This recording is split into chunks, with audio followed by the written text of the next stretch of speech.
ఎవరు మీ ఇష్టమైన హీరో ఎవరు? మొత్తానికి సిస్టర్స్ అందరూ కలిసి మొన్న బాలకృష్ణ గారిని బాగా రోస్ట్ చేస్తారుగా. చంద్రబాబు గారు జైల్లో ఉన్నప్పుడు ఎప్పుడైతే తెలిసిందో వారిని అరెస్ట్ చేశారు. నేను మనం 10 మంది అబ్బాయిలు ఉంటే మనం తక్కువ అనేది మనం చెప్పకనే వాళ్ళు వాళ్ళ చేతులతో చెప్తారు. అలాంటి సందర్భం ఏదైనా మీకు ఎదురైందా? పార్లమెంట్లోకి నేను అడుగు పెట్టిన తర్వాత నాకు అసలు ఛాన్స్ ఇచ్చేవారు కాదు. అసలు ఎప్పుడైనా మీరు పాలిటిక్స్ లోకి వద్దామనుకున్నారు? 2 సార్లు నాన్నగారు స్వయంగా నన్ను అడిగారు, వస్తావమ్మా. వెంకటేశ్వర గారు పార్లమెంట్కి వెళ్తారు. అలాగే మీకు ఎన్టీఆర్ గారితో ఎలాంటి అనుబంధం ఉంది? జూనియర్ ఎన్టీఆర్ గారు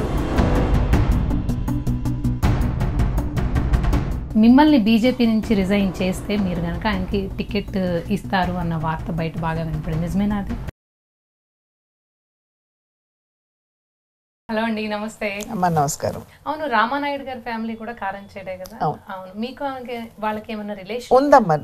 రిలేషన్షిప్ ఉంది మాకు. అంటే రామానాయుడు గారి భార్య రాజేశ్వరి గారు మాకు బంధువు అన్నమాట.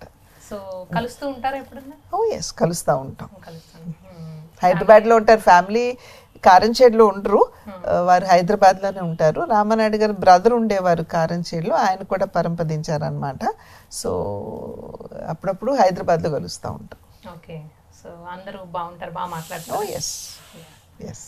కాకపోతే సంక్రాంతికి వాళ్ళు రారేమో కదా? సంక్రాంతికి తక్కువేనమ్మా, వాళ్ళు రారు. వాళ్ళ సురేష్ బాబు రెండో కొడుకు ఉంటాడు అభిరామ్ అని, అతనికి కొంచెం ఇంట్రెస్ట్ ఉంటుంది, ఎప్పుడన్నా అతను వస్తాడు, కానీ సాధారణంగా వారు తక్కువే రావడం. సో కారంచేడులో సంక్రాంతిని అలా బాగా ఎవరెవరిని ఇన్వైట్ చేస్తారు? మీ ఫ్యామిలీ వరకు, దగ్గుపాటి గారి ఫ్యామిలీ వరకు? అంటే మా ఆడబడుచులు ఖచ్చితంగా మేము ఇన్వైట్ చేస్తాం. ఎందుకంటే ఐ బిలీవ్ ఆ రోజు వాళ్ళకి బట్టలు పెట్టడం అదంతా కూడా, అత్తమ్మ మామయ్య గారికి బట్టలు పెట్టి పెద్దలకి బట్టలు పెడతాం కదా, అండ్ మా ఆడబడుచులకి పెడతాము. అదేవిధంగా మా చుట్టాలు ఎనీబడి అందరికీ వి గివ్ ద ఇన్విటేషన్. ఎవరు వస్తామంటే వాళ్ళు వస్తారు. ఎంత కాదనుకున్నా 15-20 మందికి మాత్రం ఖచ్చితంగా అక్కడ కలవటం అనేది జరుగుతూ ఉంటుంది ప్రతి సంవత్సరం. ఒక ఎన్టీఆర్ గారి కూతురుగా ఇప్పుడు there is always some pressure అనుకోండి, లేకపోతే ఒక ప్రెషర్ అనే కంటే దాని ఒక బాధ్యత మీ మీద ఉంటుంది.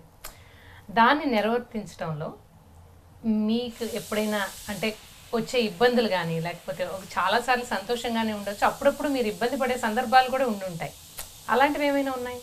అంటే డెఫినెట్గా ఏంటంటే వాళ్ళు ఏమని ఎక్స్పెక్ట్ చేస్తారంటే నాన్నగారి స్థాయికి మేము ఎదగాలి అనేటువంటి ఒక భావన, మంచి ఆలోచనే అది, ఒక రకంగా మమ్మల్ని ఆశీర్వదించడం. కానీ అది డెఫినెట్గా మా మీద ప్రెషరే.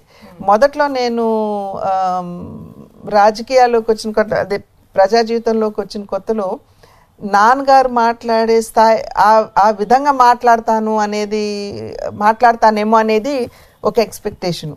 కానీ వీ విల్ హ్యావ్ టెల్, ఆయనకు ఉన్నటువంటి వాక్చాతుర్యం కానీ వాగ్ధాటి కానీ ఖచ్చితంగా మాకు రావడం అనేది చాలా చాలా కష్టం. అదేవిధంగా వారు ఏ విలువలకైతే వారు నిలబడ్డారు, ఆ విలువలకి అనుగుణంగా they expect us to go also, and డెఫినెట్గా వీ గో. ఎందుకంటే అవే విలువలు మాలో చిన్నప్పటి నుండి కూడా ఇంబైబ్ చేశారు కాబట్టి ఆ విలువలు కట్టుబడే ఇప్పటి వరకు కూడా మేము ముందుకు వెళ్ళటం జరిగింది. కనుక ఖచ్చితంగా ఏంటంటే ఎక్కడికక్కడ వారితోటి పోల్చడం అన్నది అది సాధారణంగా జరిగేటువంటి విషయం. కాకపోతే చెప్పాలన్నమాట పక్కన వాళ్ళకి, ఆయన రామారావు గారు కాబట్టి ఆ స్థాయిలో ఉన్నారు, మేము కాబట్టి ఈ స్థాయిలో ఉన్నాం అని చెప్పి అప్పటికప్పుడు గుర్తు చేస్తూ ఉంటాం.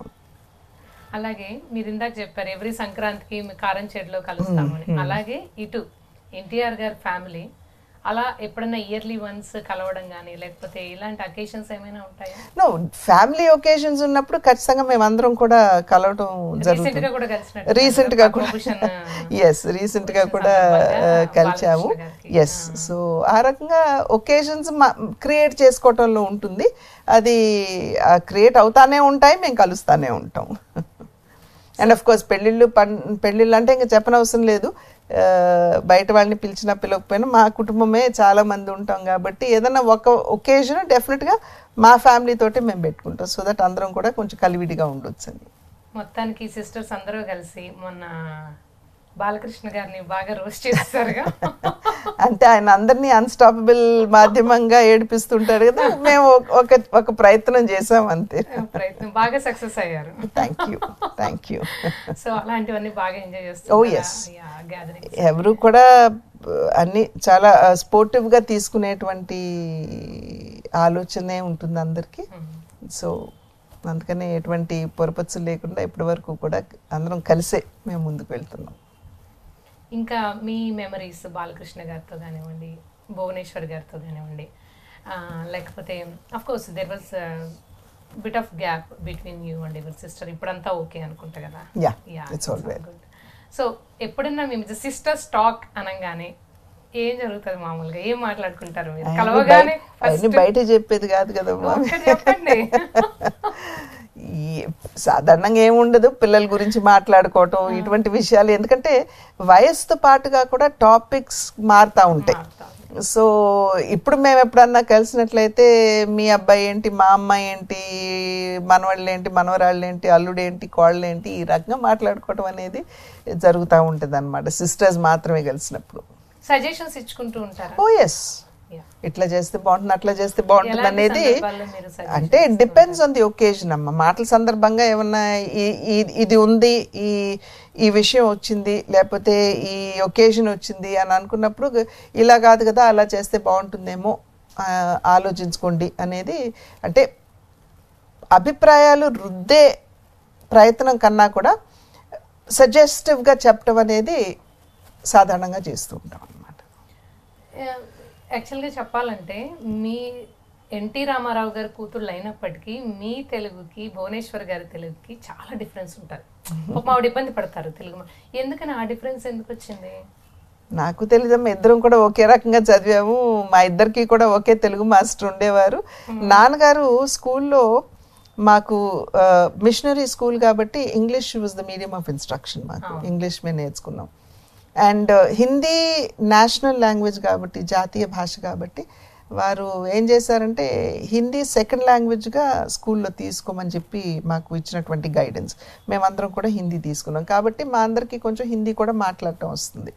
అదేవిధంగా తమిళనాడులో వచ్చిన దగ్గర నుండి తమిళనాడు మనకు ఉండటానికి ఆశ్రయం ఇచ్చింది కాబట్టి కృతజ్ఞతాపూర్వకంగా మీరు తమిళం నేర్చుకోవాలి అని చెప్పి మాకు తమిళ మాస్టర్ని పెట్టారు నాన్నగారు. సో తమిళం కొంచెం ఆ రకంగా కొంచెం మాట్లాడటం అంటే రాయగలుగుతారు, చదవగలుగుతారు. సో అదేవిధంగా ఏంటంటే మాతృభాషను విస్మరిస్తామేమో అనే భయంతో మాకు తెలుగు మాస్టర్ గారు వచ్చేవారు, బొట్టపాటి మాస్టర్ గారు అని చెప్పి ఆయన వచ్చేవారు. సో ఆ రకంగా తెలుగు కూడా మేము నేర్చుకున్నాం. సో ఒకరు తెలుగు నేర్చుకుని ఒకరు నేర్చుకోకపోవటం కాదు, అందరం ఒకే రకంగా నేర్చుకున్నాం. కాకపోతే మరి మీరు అన్నట్టు ప్రాబబ్లీ ఆ డిఫరెన్స్ ఏమైనా వచ్చిందేమో, మరి I'm not very sure. But ఆవిడ ఎప్పుడు అంటే పాలిటిక్స్లోకి వచ్చింది లేదు. మొన్న నిజం గెలవాలి యాత్ర ద్వారా తప్పగానే, అంతకుముందు ఎప్పుడు కూడా షీఈ్ ఆల్వేస్ బిహైండ్ స్క్రీన్ అన్నమాట. అంటే ప్రత్యక్షంగా పాలిటిక్స్ లోకి రాలేదు. సో అలా వచ్చినప్పుడు మీరేమైనా సజెషన్స్ ఇచ్చారా? ఆవిడ మిమ్మల్ని ఏమైనా అడిగారు? లేదు, నథింగ్ లైక్ దాట్ అమ్మా. అప్పుడు ఏంటంటే ఇప్పుడు నేను ఎలా సర్కమ్స్టాన్షియల్గా నేను ప్రజా జీవితంలోకి రావడం జరిగిందో, తనకు కూడా ఆ కష్టకాలంలో చంద్రబాబు నాయుడు గారిని జైల్లో పెట్టినటువంటి సందర్భంలో తనకి కూడా తప్పలేదు రావాలి బయటికి. అంటే అసలు ఏం జరిగింది విషయాలు ప్రజలు కూడా తెలియజేయాలి అనేటువంటి ఆలోచనతోటి తను అప్పుడు రావడం జరిగిందనమాట. సో ఎప్పుడు కూడా దానికి సంబంధించినటువంటి డిస్కషన్స్ మా మధ్య జరగలేదు. చంద్రబాబు గారు జైల్లో ఉన్నప్పుడు మీరు భువనేశ్వర్ గారికి ఎలాంటి సపోర్ట్ ఇచ్చారు? ఎస్, నేను ఎప్పుడైతే తెలిసిందో వారిని అరెస్ట్ చేశారు, నేను తన ఇంటికి వెళ్ళాను, 1-2 సార్లు వెళ్ళాను, తనతో మాట్లాడేదాన్ని, ఎప్పటికప్పుడు కాల్ చేసేదాన్ని, మాట్లాడేదాన్ని, ఏం సమస్య ఎలా ఉంది ఏంటి అని. పిలుస్తారు మీరు? బూ అని పిలుస్తాం తన్ని. తనేమో చిన్ను, తనేమో చిన్ను అని పిలుస్తుంది నన్ను. సో అది. అండ్ మధ్యలో కూడా అమిత్ షా గారిని కలవాల్సి వచ్చినప్పుడు కూడా ఆఫ్ కోర్స్ లొకేషన్ తీసుకెళ్ళి కల్పించడం అదంతా కూడా జరిగింది. So we were constantly in touch అన్నమాట.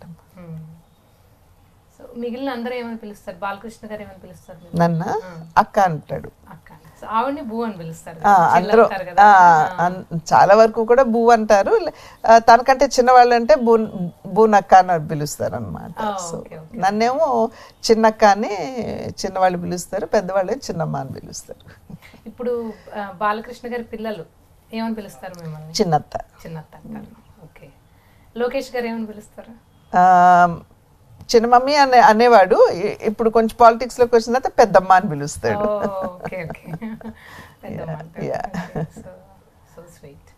సో వాళ్ళ ఆ పిల్లలతో మీకున్న మెమరీస్ చిన్నప్పుడు ఏమన్నా గుర్తున్నాయా మీకు? బాలకృష్ణ గారి పిల్లలు వాళ్ళు ఇన్ఫాక్ట్ భువనేశ్వరి, ఇప్పుడు లోకేష్ అంటే అసలు తను నాకంటే చిన్న భువనేశ్వరి, కానీ నాకు పిల్లలు లేట్గా కలిగారనమాట అమ్మ. సో మాకు లొకేషన్ ఎత్తుకుని బాగా తిప్పుతూ ఉండేవాళ్ళం అనమాట మేము. అదేవిధంగా బాలకృష్ణ పిల్లలు అంటారా, బ్రహ్మణి కావచ్చు, తేజు కావచ్చు, మోక్షజ్ఞ కావచ్చు, అసలు తమ్ముడు ఇల్లు రెనోవేషన్ జరుగుతున్నప్పుడు దగ్గర ఒక సంవత్సరం పాటు మా ఇంట్లోనే నాతోటే ఉన్నారు వాళ్ళు. సో పొద్దున్నే వాళ్ళని లేపడం, పాలు తాగించడం, చదివించడం ఇదంతా చేసేదాన్ని. కొంచెం నేను క్రమశిక్షణ ఎక్కువ అనమాట. అంటే ఏమన్నా తప్పు చేస్తే కొంచెం పనిష్మెంట్ ఇవ్వడం అని అట్లా చేసేదాన్ని. సో కొంచెం పెరిగిన తర్వాత తేజస్విని, అదే రెండో పాపని, నీకు ఎవరంటే ఇష్టం అంటే నన్ను పనిష్ చేస్తుంది, అంటే ఇష్టం అని చెప్పేది. అంటే పనిష్ చేస్తున్నానని గుర్తు చేసుకుంటూనే ఇష్టం అని కూడా చెప్పేది అనమాట. సో ఇప్పుడు కూడా ఈవెన్ టు దిస్ డే అది భగవంతుడి ఆశీస్సులు అనుకోవాలి, నాన్నగారు ఆశీస్సులు అనుకోవాలి. కుటుంబంలో ప్రతి ఒక్కరు కూడా అదే రకమైనటువంటి ప్రేమ, అభిమానం, గౌరవం ఈనాటి వరకు కూడా నాకు ఇస్తారు. అది నిజంగా నేను చేసుకున్నటువంటి అదృష్టం అని నేను అనుకుంటాను. నాన్నగారి నుంచి నేను నేర్చుకున్నది ఇది అని అంటే ఏం చెప్తారు? క్రమశిక్షణ, పట్టుదల. అమ్మ దగ్గర నుంచి ఏం నేర్చుకున్నారు? ఒక్క వర్డ్లో చెప్పాలి. అందరినీ తనవారుగా భావించి దగ్గరికి చేర్చుకోవడం.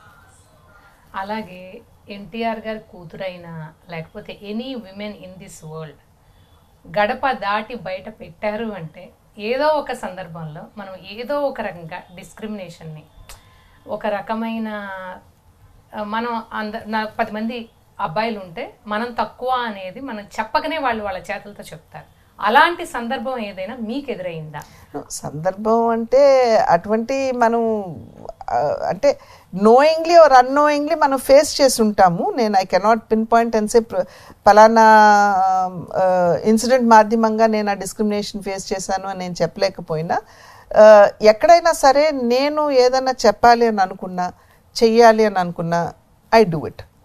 So whether it is accepted or not అన్నట్టుగా నేను చేసేస్తాను అనమాట. So probably that does not give me that kind of feeling కలిగే విధంగా నేను ఎదుర్కోలేదేమో అని నేను అనుకుంటాను. కానీ పార్లమెంట్లోకి నేను అడుగుపెట్టిన తర్వాత నాకు అసలు ఛాన్స్ ఇచ్చేవారు కాదు మాట్లాడటానికి.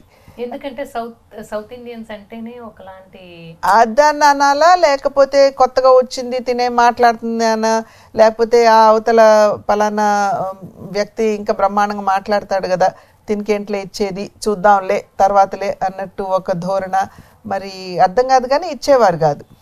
చాలా సందర్భాల్లో నేను చాలా పేషెంట్గా parliamentary affairs minister Priyaranjan Das Munshi garu ఉండేవారు, ఇప్పుడు దీపా మున్షి గారి భర్త, వారు ఉండేవారు. వారిని అనేక సందర్భాల్లో వెళ్ళి లిటరల్గా నేను ప్లీడ్ చేసేదాన్ని, నాకు ఒక్క అవకాశం ఇవ్వండి మాట్లాడటానికి, అగ్రికల్చర్ అంటే ఇష్టం, నేను అగ్రికల్చర్లో మాట్లాడతాను అంటే ఆయన అబ్బేబ్బే లేదు, చాలామంది ఉన్నారు మాట్లాడటానికి, నీకు టైం రాదు Purandeswari, you have to wait అని అనేవారు, కానీ టైం వచ్చేది కాదు. ఒకానొక సందర్భంలో అగ్రికల్చర్ మినిస్ట్రీ మీద డిస్కషన్ జరుగుతున్నప్పుడు హౌస్లో చాలా తక్కువ మంది ఉన్నారు. సాధారణంగా ఏంటంటే ఆఫ్టర్నూన్ నుండి అందరూ వెళ్ళిపోతూ ఉంటారు. నేను కొత్తగా వెళ్ళాను కాబట్టి పార్లమెంట్లో అసలు ప్రొసీజర్ ఎలాగుంటుంది అర్థం చేసుకోవడానికి నేను పొద్దున్న 11 నుండి సాయంత్రం 6 గంటల వరకు నేను కూర్చునేదాన్ని, మధ్యలో లంచ్కి ఇంటికి వెళ్ళి వచ్చినా కూడా, క్వార్టర్స్కి వెళ్ళి వచ్చినా కూడా. సో నేను అప్పుడు కూర్చున్నటువంటి సందర్భంలో గబగబా వచ్చి పురంధేశ్వరి ఎవరు లేరు మాట్లాడటానికి, అగ్రికల్చర్ మీద మాట్లాడు నువ్వు అని అన్నారు. And you are going to be the opening speaker, నువ్వు 20-25 minutes మాట్లాడాలన్నారు. అప్పుడు నేను అన్నాను, మున్షిజీ నేను ఐఎమ్ నాట్ ప్రిపేర్డ్, నేను అడిగినప్పుడు మీరు ఇవ్వలేదు, ఇప్పుడు ప్రిపేర్డ్గా లేనప్పుడు నా నోట్స్ కూడా నేను తీసుకురాలేదు, మీరు గబుక్కుని మాట్లాడమంటే ఎట్లాగంటే ఆయన ఒక రకంగా విమర్శనాత్మకంగా ఇవ్వలేనప్పుడేమో ఇవ్వండి ఇవ్వండి అంటారు, ఇస్తామన్నప్పుడేమో నాకు ఇప్పుడు కుదరదు అంటారు అని ఆయన చెప్పుకుంటూ వెళ్ళిపోబోతున్నారు. అప్పుడు నేను అన్నాను, లేదు సార్, నేను ఐ విల్ డెఫినెట్లీ టాక్. ఎందుకంటే ఆయన ఏదైతే ఆ కామెంట్ చేశారో ఇట్ కైండ్ ఆఫ్ నాలో ఇందాకన్నా చూడండి కొంచెం ఆ పట్టుదల అనేది, ఎస్ నేను మాట్లాడాలి అనేది వచ్చింది. బట్ నేను అంతకుముందు అన్నీ కొంచెం క్రోడీకరించుకున్నాను కాబట్టి నా ఆలోచనలు, నా థాట్స్, అగ్రికల్చర్ మీద ఏం మాట్లాడాలన్నది ఐ స్పోక్ ఫర్ 35 minutes. అప్పుడు ఫస్ట్ నోట్ నాకు శరద్ పవార్ గారి దగ్గర నుండి వచ్చింది. He was the agriculture minister. Very well spoken Purandeswari అని చెప్పి ఆయన పంపించారనమాట. తర్వాత Sachin Pilot was the next person. గబగబా వచ్చి భుజం తట్టి పురంధేశ్వరి స్పోక్ వెరీ వెల్ అన్నారు. సో అక్కడి నుండి మాత్రం ఎప్పుడు అడిగినా నాకు ఛాన్స్ ఇచ్చేవారు. So because they knew that I was able to talk, subject మాట్లాడాను, కన్విన్స్ చేయగలిగాను అనేది నమ్మకం కుదిరినట్టుంది. ఆ తర్వాత ఎప్పుడు అడిగినా కూడా నాకు అవకాశం ఇస్తూనే వచ్చారు. సో ఆ లిటిల్ ఎక్కడో దట్ కైండ్ ఆఫ్ హెజిటేషన్ ఉంటుంది. బట్ ఆ ఛాన్స్ వచ్చినప్పుడు మనం ప్రూవ్ చేసుకోగలిగినట్లయితే I think we can go ahead. అలాగే మీరు ఇప్పుడు ఏదైనా ప్రెస్ మీట్కి కానీ లేకపోతే మీరు అన్నట్టు పార్లమెంట్లో స్పీచ్ ఇవ్వాలన్నా కానీ యూజువల్గా ఎంత టైం తీసుకుంటారు ప్రిపేర్ అవ్వడానికి? నేను అన్నాను కదమ్మా, నాకు కాన్సన్ట్రేషన్ అది కుదిరితే ప్రెస్ మీట్కి I usually don't prepare myself. ఎందుకంటే సబ్జెక్ట్ మనం డైలీ రొటీన్ మాట్లాడతాం కాబట్టి ఏ రోజు ఆ రోజు న్యూస్ పేపర్స్లో చూసుకుంటూ ఉంటాం, నలుగురితోటి డిస్కస్ చేసుకుంటూ ఉంటాం కాబట్టి కొంచెం అవగాహన ఉంటుంది. కానీ పార్లమెంట్లో స్పీచ్ మాత్రం నాకు కనుక కాన్సన్ట్రేషన్ ఫోకస్ కుదిరిందంటే it doesn't take me time. I can immediately do it. Like మళ్ళీ డిమాండ్స్ ఫర్ గ్రాంట్స్లో మాట్లాడాలనుకుంటున్నాను, బట్ నిన్న నాకు ఒక అరగంట దొరికిందనమాట టైం. నాకు అరగంటలో నేను అగ్రికల్చర్ మీద I was able to put all my points together on paper within 15 minutes. So it depends అన్నమాట.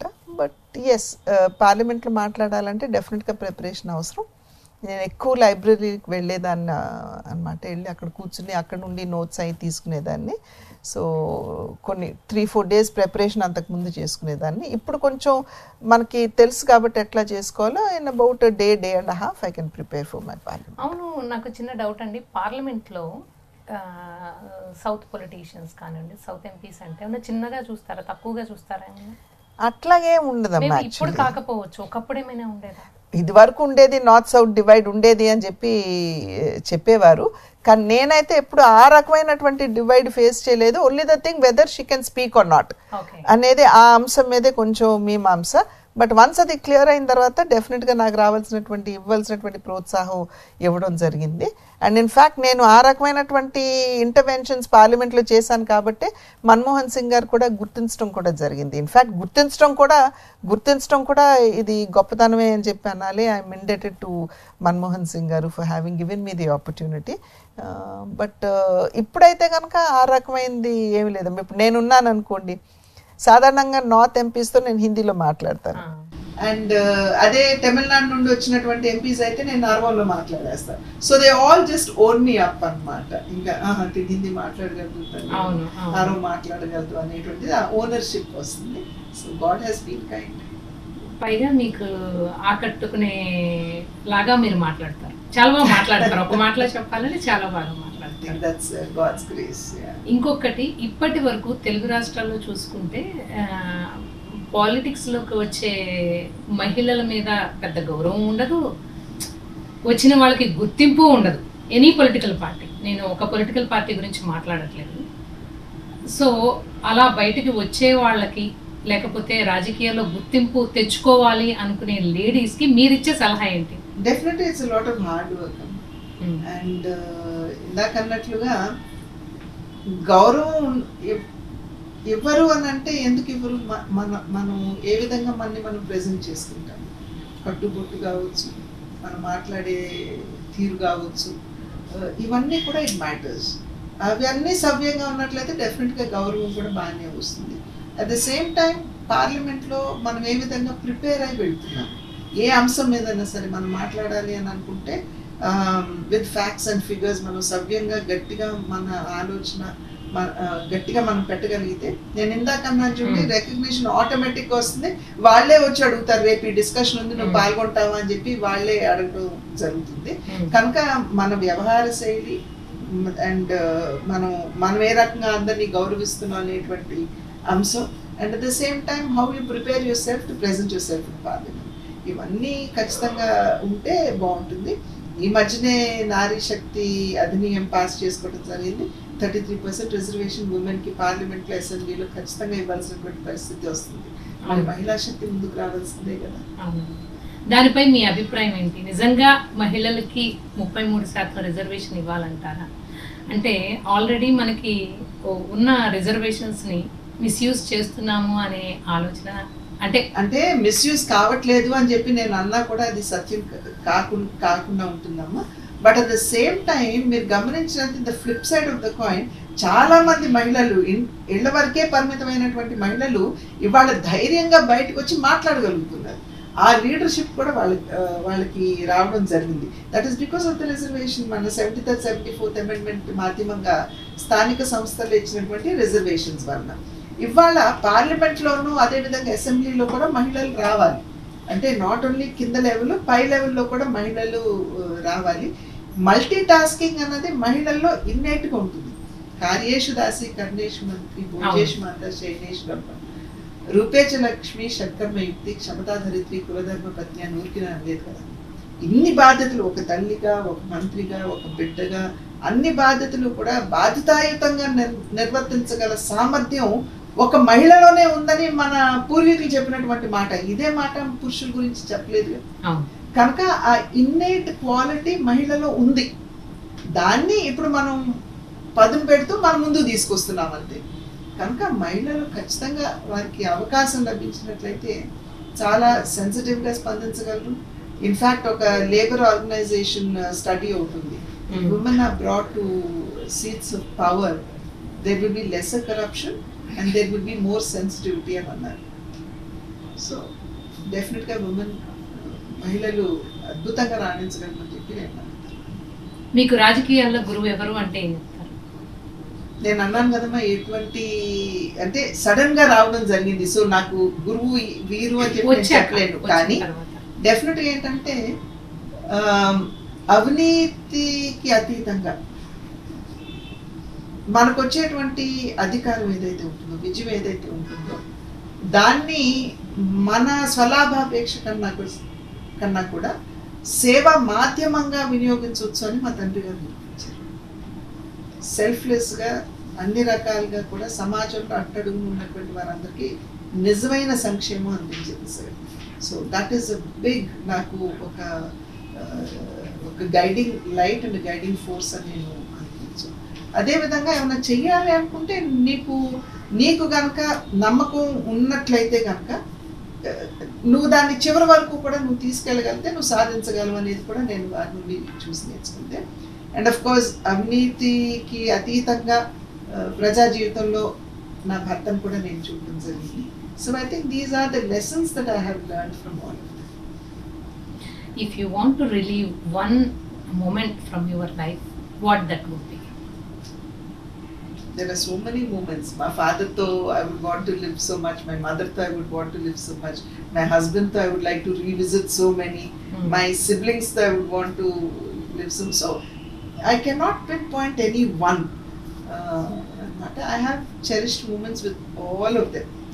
నా జీవితంలో భాగస్వాములుగా ఉన్నటువంటి ప్రతి ఒక్కరితోటి కూడా నాకు అటువంటి అనుభవాలు ఉన్నాయి, which I definitely want to relive. ఒక్కటి ప్రపంచానికి ఇప్పటివరకు మీ గురించి తెలియని ఒక నిజం చెప్పాలి నాకు. You have to share with Anusha please. నాకు నిజంగా రహస్యాలు ఏమి లేవు. I don't have anything to hide. అంటే రహస్యాలు కాదు, చాలా ఇష్టం నాకు. ఎవరు మీ ఇష్టమైన హీరో ఎవరు? అంటే ఒక హీరో అని ఉండరండి. ఇప్పుడు రామారావు గారు చేయగలిగిన కొన్ని పాత్రలు రామారావు గారు ఏదైతే చేయగలిగారు బహుశా నాగేశ్వరరావు గారు చేయలేకపోవచ్చు. నాగేశ్వరరావు గారు చేయగలిగినటువంటి పాత్రలు రామారావు గారు చేయలేకపోవచ్చు. అట్లాగే తమ్ముడు ఉన్నాడు, ఆయన కొన్ని ఎమోషన్స్ కావచ్చు వాటిని తెలియపరచడంలో వ్యక్తీకరించడంలో ఆయనకున్నటువంటి స్ట్రెంగ్త్ ఆయనకు ఉండొచ్చు, which so many others don't have. But at the same time మిగిలిన వాళ్ళు కూడా చాలా. So you cannot say any one.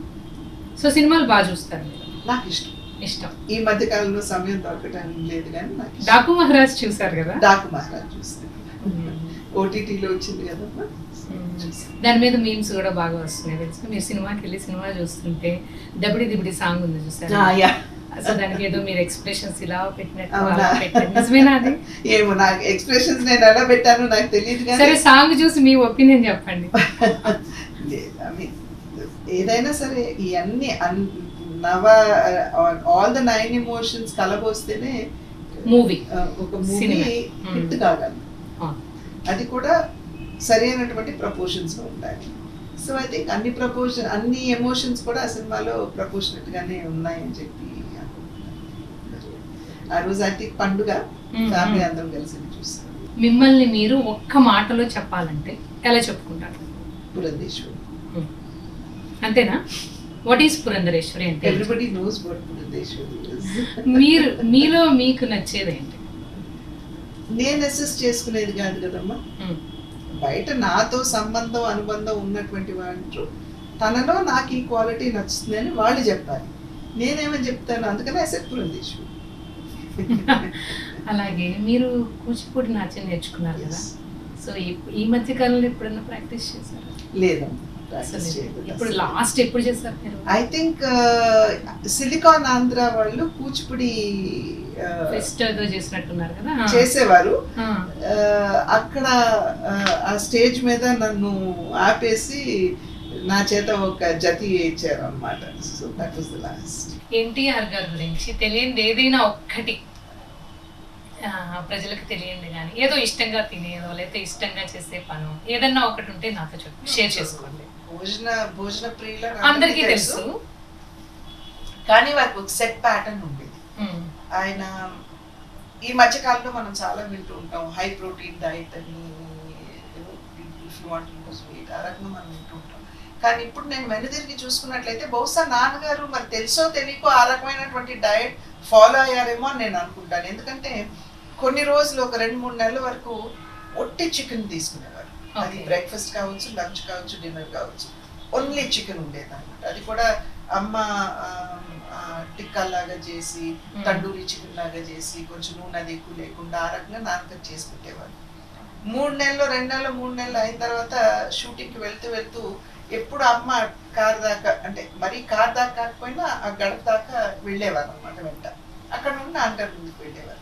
ఆ గడప దగ్గరికి రాగానే నాన్నగారు అనేవారు, తారకం నాకు ఇంకా కోడి వద్దు తారకం అని చెప్పి వెళ్ళిపోయేవారు. ఇది కావాలి అని ఎప్పుడు అనేవారు కాదు. కానీ మా అమ్మగారు వెంటనే ఎప్పుడైతే ఆయన నాకు కోడి వద్దు అని అన్నారు, వెంటనే అమ్మగారు దాన్ని తోటకూర వెల్లుల్లిపాయకి మార్చేసేవారు. ఇంకా దాన్ని అచ్చంగా అదే తీసుకునేవారు. సో ఆ రకమైనటువంటి డయట్ ప్యాటర్న్స్ నాన్నగారికి ఉండేవన్నమాట. సో సాధారణంగా బయట అందరూ ఆయన బాగా తినేస్తారు అని అనుకునేవారు, కానీ ఆయన పాపం యాక్టింగ్ ప్రొఫెషన్లో ఉండటంతో ఆయనకి తినాలి అని అనుకున్న చాలా ఆహారం కూడా ఆయన పాపం తీసుకోలేకపోయేవారు. So he used to tell us అన్నమాట, you should not eat to live but you should live to eat అనేవారు. అంటే వారి ప్రీతి ఏదైతే ఉందో ఆ రకంగా చెప్పి మాకు కన్విన్స్ చేసేవారు. అండ్ ఆయన భోజనం అంటే ఫుల్గా చేయలేదు, because he has to maintain himself. అంటే ఇప్పుడు ఉన్నటువంటి హీరోల్లాగా అప్పట్లో లేదు కదండి, బట్ అయినా కూడా కొంచెం మెయింటెనెన్స్ ఉండాలి అనేటువంటి ఆలోచనతోటి ఆయన తను తినలేనటువంటివి కూడా ఎదుటి వాళ్ళ చేత తినిపించేవారు. సో సాధారణంగా వచ్చినటువంటి వాళ్ళు ఈజ్ అ వండర్ఫుల్ హోస్ట్ అనే కన్నా అమ్మో భోజనంతో మమ్మల్ని ఇబ్బంది పెట్టేస్తున్నారు అని అనుకునేటువంటి సందర్భాలు చాలా ఉండేవి. But he was a wonderful person in that sense అన్నమాట. ఆయన పొద్దున్నే 2:30కి లేవడం, ఆయన వ్యాయామం చేయడం, మెడిటేషన్ చేసుకోవడం, స్నానం చేసి 5:30 కల్లా చక్కగా రెడీ అయిపోయి సాంబ్రేణి పొగ మా అమ్మగారు వేసేవారు, ఆఫీస్లో కూర్చుండేవారు నాన్నగారు. So that is the thing ఇప్పుడు కూడా నాకు గుర్తుండేది. నాన్నగారికి అమ్మగారికి మధ్య ఉన్న అనుబంధం ఒకటి ఏదైనా చిన్న ఇన్సిడెంట్ మర్చిపోలేండి? నేను అదే చెప్తున్నాను కదమ్మా, అసలు మా అమ్మగారితో మా నాన్నగారి గురించి ఆయన ఎప్పుడు కూడా తారకం నాకు ఇది వద్దు నాకు అది చెయ్యను అలా. ఓకే, ఆయన మనసు ఆయన ఇష్టాన్ని గుర్తించి అమ్మగారు దానికి అనుగుణంగా వెళ్ళిపోయేవారు. సో వారిద్దరు ఎప్పుడు కూడా వాగ్వాదంలోకి దిగటం మేము చూడాలి. ఎప్పుడైనా ఏదన్నా చిన్నమ్మ ఇది చదవాలనుకుంది అంటే కాదు అది చదివితే బాగుందేమో డిస్కషన్స్ ఉండే కానీ గట్టిగా ఒకరి మీద ఒకరు ఆర్గ్యూ చేసుకుని ఎప్పుడు కూడా నేనే కాదు మేము ఎవరూ కూడా వినలేదని చెప్పొచ్చు. నాన్నగారికి కోపం వస్తే చాలా ఎక్కువ, ఆయన కోపం వస్తే ఆయన వాడే మాట ఏం మనకి మతులు పోతున్నాయి అనేవారు. ఆయన ఆ సెంటెన్స్ అన్నారంటే మాకు అర్థమైపోయేది, ఓహో నాన్నగారికి కోపం వచ్చింది అని. సో మేము వెంటనే దాన్ని సరి చేసుకునేవాళ్ళం. అంతేగాని మా ఒంటి మీద నాన్నగారు చేయి వేయటం కానీ దెబ్బ పట్టడం కానీ ఎప్పుడు ఆ రకంగా లేదన్నమాట. సో మాటలతోటే మాకు క్రమశిక్షణ నేర్పించారు, ఆ క్రమశిక్షణతోటే కొనసాగి. నాన్నగారు బతుకుంటే ఈ విషయాన్ని నేను ఖచ్చితంగా అడిగేదాన్ని, లేకపోతే ఈ విషయంలో నేను నాన్నగారి సలహా తీసుకునేదాన్ని అని ఎప్పుడైనా మీకు అనిపించింది? నా public life entry itself I would have asked. అసలు ఆ రకమైనటువంటి సిచ్యువేషనే నాకు వచ్చేది కాదని నేను అనుకుంటాను. నాన్నగారు ఉన్నట్లయితే నేను బయటకు వచ్చేటువంటి అవకాశం కానీ అవసరం వచ్చి ఉండేది కాదు. అండ్ ఒకవేళ అటువంటి అవసరం వచ్చినట్లయితే ముందు he would have been the person that I would have spoken. అసలు ఎప్పుడైనా మీరు పాలిటిక్స్ లోకి వద్దాం అనుకున్నారా? లేదు. ఇన్ఫాక్ట్ 2 సార్లు నాన్నగారు స్వయంగా నన్ను అడిగారు, నువ్వు వస్తావమ్మా, అందరూ నువ్వు వస్తే యునానిమస్ గా గెలిచిపోతామని అంటున్నారు, నువ్వు వస్తావా? అప్పుడే వెంకటేశ్వర గారు పార్లమెంట్కి వెళ్ళడం జరిగింది. అప్పుడు పచ్చూరు నియోజకవర్గానికి అడిగారు. బట్ అప్పుడు ఏంటంటే చిన్నపిల్లలు, నాకు కూడా ఇంట్రెస్ట్ లేదు, సోషల్ లేదు, పిల్లలు చిన్నవాళ్ళని చెప్పి నేను దాన్ని తిరస్కరించడం జరిగింది అన్నమాట 2 పర్యాలు. సో కానీ అంటే మీరు పాలిటిక్స్లోకి ఎంట్రీ ఇచ్చారు, అప్పుడు నాన్నగారు లేరు, కానీ ఉండుంటే నా ఎంట్రీ కానీ లేకపోతే నా పొలిటికల్ లైఫ్ కానీ ఇట్ వుడ్ బి డిఫరెంట్ అని ఇప్పుడు అనిపిస్తూ ఉంటుందేమో కదా? అదే కదా. హరికృష్ణ గారి పిల్లలు మిమ్మల్ని కళ్యాణ్ రామ్ గారు ఏమని పిలుస్తారు? అత్తేనా? జూనియర్ ఎన్టీఆర్ గారు అత్త. ఇప్పటికి అత్త అని పిలుస్తారు. పిల్లలందరితో ఈ పిల్ల గ్యాంగ్ లో మీకు ఎవరితో ఎక్కువ ర్యాపో? ఇట్లాగా మేము లేదమ్మా, ఎవరికి వాళ్ళు నాతో బాగా చాలా అనుబంధంగానే ఉంటారు. అండ్ ఎవరికైనా ఏమైనా సమస్య వచ్చింది అనుకోండి, they feel that yes I can talk to her, they come and talk to me. అలాగే మీకు ఎన్టీఆర్ గారితో ఎలాంటి అనుబంధం ఉంది? జూనియర్ ఎన్టీఆర్ గారితో అత్తగా నన్ను గౌరవిస్తాడు. అట్లాగే ఏమన్నా మా అబ్బాయి తోటి బాగా క్లోజ్ గా ఉంటాడు. నివేదిత తోటి కూడా ఫోన్ లో మాట్లాడతానే ఉంటారు. రెగ్యులర్ టచ్ లో ఉంటారు. కజిన్స్ రెగ్యులర్ టచ్ లో ఉంటారు. సో ఆ రకంగా నన్ను గౌరవిస్తాడని చెప్పాలి. మీరు ఎప్పుడైనా ఆయన సినిమాలు రిలీజ్ అయినప్పుడు, జూనియర్ ఎన్టీఆర్ గారి మూవీస్ రిలీజ్ అయినప్పుడు మీరు ఏమైనా విష్ చేయడం కానీ సలహాలు ఇవ్వడం కానీ? లేకపోతే సలహాలు ఇవ్వడం అనేది తక్కువ అమ్మా, బికాస్ ఎవరి స్టైల్ వాళ్ళకు ఉంటుంది, ఎవరి థాట్ ప్రాసెస్ వాళ్ళకు ఉంటుంది. బట్ ఆయన నటన నాకు నచ్చింది అంటే కనుక డెఫినెట్గా నేను ఫోన్ చేసి నేను అప్రిషియేట్ చేస్తాను, బాగా చేసావను, లేకపోతే ఈ సీన్లో చాలా బాగుందను, ఆ రకంగా చెప్తాను. సలహాలు ఇవ్వడం అంటారా, వాళ్ళు ఆల్రెడీ చాలా వారి ప్రొఫెషన్లో చాలా దూరం వచ్చారు కాబట్టి వారికి మెళకువలన్నీ కూడా తెలుసు, ఏం చేయాలి, ఎలా చేయాలి, ఎట్లాగా. సో బయట నుండి నేను సలహా ఇవ్వటం కన్నా ఆ ప్రొఫెషన్లో ఉండి వాళ్ళ మెళకువలు అర్థం చేసుకుంటూ ముందుకు వెళ్ళటం వేరు. సో సలహాలు ఇవ్వటం అనేది జరగదు, కానీ డెఫినెట్గా నేను తమ్ముడు బాలకృష్ణ గారు కావచ్చు, లేదా జూనియర్ కావచ్చు, వారి సినిమాలు చూసి నాకు నచ్చిందంటే కనుక డెఫినెట్గా ఫోన్ చేసి వారిని అప్రిసియేషన్ చెప్తుంటాను. సో మిమ్మల్ని ఆప్యాయంగా ఏమని పిలుస్తారు? జూనియర్ ఎన్టీఆర్ గారు అత్త అని పిలుస్తారు. సో మంచి ర్యాపో ఉంది అయితే.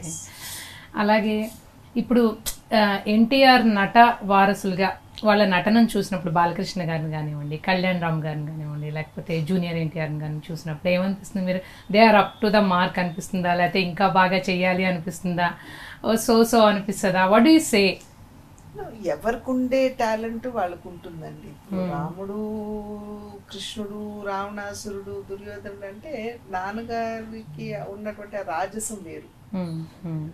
దట్ ఐ కెనాట్ సీ చాలా వరకు నేను చూడలేకపోవచ్చు. నాన్నగారు ఎప్పుడు అంటుండేవారు, ఎవరైనా సరే అద్భుతంగా స్క్రీన్ మీద ఏడవగలిగితే హీఈస్ అ వండర్ఫుల్ యాక్టర్ అని చెప్పి అంటుండేవారు. ఎందుకంటే ఆ ఎమోషన్ ఇస్ వెరీ డిఫికల్ట్. మనకి ఏడుపు తెచ్చుకుని మనం ఏడవడం అనేది చాలా చాలా కష్టం ఆన్ స్క్రీన్ అనేవారు. But I see it in both my, ఇప్పుడు మా తమ్ముడులోని చూస్తాను, నేను జూనియర్ ఎన్టీఆర్ లో కూడా చూస్తాను. అదే విధంగా ఎమోషన్స్, కొంచెం స్ట్రాంగ్ ఎమోషన్స్ డిస్ప్లే అనుకోండి, అది కళ్యాణ్ రామ్ కూడా అద్భుతంగా చేస్తూ ఉంటాడు. సో ఐ థింక్ ఎవరి స్ట్రెంగ్స్ వాళ్ళకు ఉన్నాయని చెప్పి నేను అనుకుంటాను. బాలకృష్ణ గారి మూవీస్లో మీకు బాగా ఇష్టమైన మూవీ ఏంటి, అంటే నచ్చే మూవీ? అఖండ బాగా, ఈ మధ్య కాలంలో వచ్చిన దాంట్లో అఖండ నాకు బాగా నచ్చినటువంటి మూవీ. సో అదే I think his acting process అంతా కూడా దాంట్లో అద్భుతంగా చూపించాడు తమ్ముడు. So I think Akhanda part 2 దానికి మించి ఉంటుందని నేను అనుకుంటున్నాను. And I'm waiting for it also. అలాగే జూనియర్ ఎన్టీఆర్ గారి మూవీస్లో మీకు బాగా నచ్చింది? ఆయన కొంచెం ఈ ఎమోషన్స్, ఈ ఎమోషనల్గా ఉండేటువంటి క్యారెక్టర్స్ చాలా బాగా చేస్తాడమ్మా. సో ఐ థింక్ అటువంటి, I think he is good. So good actor, మంచి మార్కులు వేస్తారు. కామెడీ ఉందని అదుర్స్ చూసాం మనం, కామెడీ చాలా బాగా చేస్తాడు. అదే మనకు కొంచెం ఈ వెంజన్స్ ఆ రకము అటువంటివి ఉన్నాయి అనుకోండి, మనం చూసాం అంతకుముందు కూడా సినిమాలు చాలా బాగా చేసినటువంటివి ఉన్నాయి. సో ఐ థింక్ ఈజ్ ఓవరాల్గా నేను ఇందాక అన్నట్లుగా ఎవరి స్ట్రెంగ్స్ వాళ్ళకు ఉన్నాయని చెప్పి నేను అనుకుంటున్నాను. మీరు పొలిటీషియన్గా కానివ్వండి, లేకపోతే వైఫ్గా ఇన్ని పాత్రలు పోషిస్తుంటే డెఫినెట్లీ మీరు ఇంత బాగా పర్ఫామ్ చేస్తున్నారు అన్ని పాత్రలు అంటే there is a man behind. అది ఎవరో కాదు, వెంకటేశ్వరరావు గారు, డాక్టర్ గారు. సో ఆయన సపోర్ట్, ఎలాంటి సపోర్ట్ మీకు ఉంటుంది, ఆయన గురించి చెప్పండి. సపోర్ట్ అంటే ఎప్పుడు కూడా డిస్కస్ చేసుకుంటూ ఉంటాం, విషయాలన్నీ కూడా డిస్కస్ చేసుకుంటూ ఉంటాం. ఇందాక చెప్పినట్లుగా ఏమన్నా ప్రెస్ కాన్ఫరెన్సెస్ కావచ్చు, లేకపోతే స్పీచెస్ కావచ్చు, ఒక స్థాయి వరకు వారు చెప్తూ ఉండేవారు, ఇది బాగుంటుందేమో, ఇది చెప్పుకుని ఉంటే బాగుంటుందేమో, అది మాట్లాడితే బాగుంటుందేమో, లేదా నువ్వు అనుకున్నది ఇట్లా మాట్లాడితే బాగుంటుందేమో అని చెప్పేవారు. But now he says no, you are mature enough to go ahead, so నువ్వు వెళ్ళు అంతవరకే. సో అక్కడితోటి వారు ఆగుతూ ఉంటారనమాట. బట్ డెఫినెట్గా ఏంటంటే నా ఈ ప్రస్థానంలో వారి సపోర్ట్ కనుక లేకపోయినట్లయితే I don't think I would have been successful. అలాగే మొన్న 2024 ఎలక్షన్స్కి ముందు వైఎస్ఆర్సీపీ పార్టీ టికెట్ ఇవ్వకపోవడానికి కారణం ఆయనకి, మిమ్మల్ని బీజేపీ నుంచి రిజైన్ చేస్తే మీరు కనుక ఆయనకి టికెట్ ఇస్తారు అన్న వార్త బయట బాగా వినపడింది. నిజమేనా అది? నాకు నిజంగా నేను చర్చించలేదమ్మా అప్పుడు. బికాజ్ అసలు ద ఎంటైర్ ఫోకస్ వాజ్ ఎవరు కొనసాగుతారు పబ్లిక్ లైఫ్లో అనేది, లేదా what to do at that point of a time అనేది. నేను ఎలక్షన్స్ అయిన వెంటనే నేను యూఎస్కి వెళ్ళటం జరిగింది. అంటే మా మేనగోడలు వాళ్ళందరూ అక్కడ ఉంటారు, ఏదో ఫంక్షన్కి రమ్మంటే నేను యూఎస్కి వెళ్ళటం జరిగింది. ఆ తర్వాత ఇక్కడ పరిణామాల నేపథ్యంలో దే డిసైడెడ్ దట్ హితేష్ కానీ ఈయన కానీ ఉండరు వైఎస్ఆర్సీపీలో, I will continue in BJP అనేది నిర్ణయం నాతో చర్చించిన తర్వాత ఇద్దరు కూడా తీసుకోవడం జరిగింది. సో ఐ మీన్ అదంతా కూడా ఇప్పుడు it is not necessary to go in to it అని నేను అనుకుంటాను. అసలు జరిగిందా లేదా అంటే అంటే నేను నిజంగా I don't go in to it అమ్మ, నేను అసలు. సో మీకు తెలియదు అయితే. అలాగే ఇప్పుడు మీ పాప పేరు నివేదిత కదా, ఆవిడేం చేస్తున్నారు? తను హాస్పిటల్ ఉందండి వాళ్ళకి, ఒక కార్పొరేట్ హాస్పిటల్ వాళ్ళ మామగారికి వాళ్ళకు ఉంది. తన అడ్మినిస్ట్రేషన్ అది చూసుకుంటా ఉంటుంది. అండ్ ఆఫ్ కోర్స్ పిల్లలు ఉన్నారు ఇద్దరు, మనవరాలు 14 సంవత్సరాలు, మనవడు 13 సంవత్సరాలు. సో వాళ్ళ స్కూల్స్, వాళ్ళ ఆటలు, వాళ్ళు మొన్ననే బాస్కెట్బాల్ కూడా స్టేట్ లెవెల్లో ఆడారు. సో ఐ థింక్ ఎక్కడుంటారు? వైజాగ్లో ఉంటారు. Okay. So happy family. Yes. By the grace of God. Thank you so much. This is Anusha signing off. See you next time. మీరు కాంగ్రెస్ లోకి వెళ్లే ముందల, జంప్ అయ్యే ముందల మీరు ఒక పదం వాడారు, కాంగ్రెస్ లోకి జంప్ అయ్యే సమయంలోని.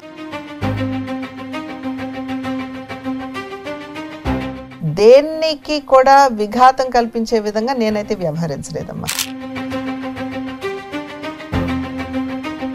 కాంగ్రెస్ ని వీడి బీజేపీలోకి జాయిన్ అయినప్పుడు అది మీ డెసిషనా? తోసివేయబడ్డాను ఇంటూ కాంగ్రెస్.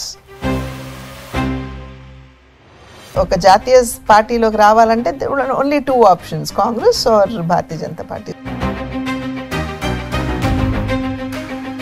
ఏమీ లేకుండా ఉన్న పళంగా మేము రాష్ట్రాన్ని ఒక గీత గీసేసి డివైడ్ చేస్తున్నామంటే ఇఫ్ యూ కంపేర్ కాంగ్రెస్ ని బీజేపీని కంపేర్ చేసుకుంటే మీకు ఎలా ఉంది, ఏది బాగా నచ్చింది? కార్యకర్తలకి గౌరవం గుర్తింపు భారతీయ జనతా పార్టీలో ఉంది. నాన్నగారికి ఈ విషయంలో నేను సంజయ్ శ్రీ చెప్పుకోవాలేమో అని అనిపించిందా మీకు?